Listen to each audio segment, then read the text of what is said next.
Emi's Intrigue at Caffè degli Specchi. Emi walked across the majestic Piazza Unita d'Italia. The square was huge and opened right onto the blue sea. The grand, white buildings looked like giant cakes in the morning sun. Emi felt a mix of excitement and nerves.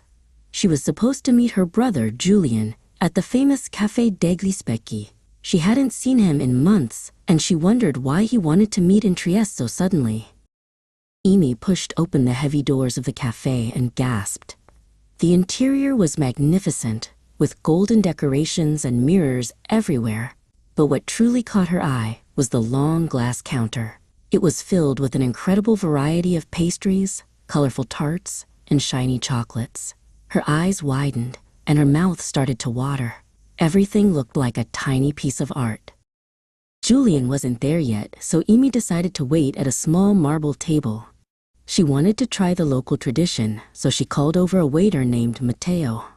She ordered a quote in B, a delicious mini cappuccino served in a small glass.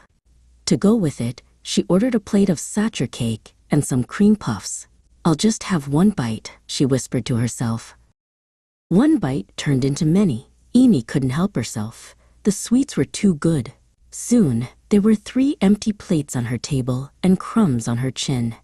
She was so busy enjoying her capo in B that she forgot about the time.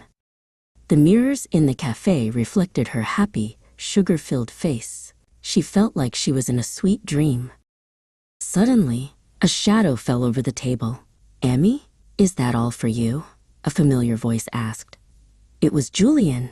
Emi jumped in surprise, her heart leaping into her throat.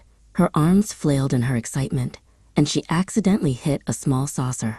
The little plate, still covered in cake crumbs, flew into the air like a spinning frisbee. "Oh no!" Emi cried. In her typical clumsy fashion, she dove forward to catch the flying plate. She forgot how close she was to the furniture.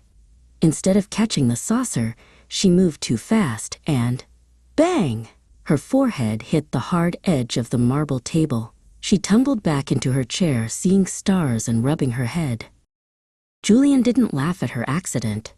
Usually, he would make a joke, but today his face remained very serious. He sat down and looked her straight in the eyes. The happy atmosphere of the cafe suddenly felt heavy.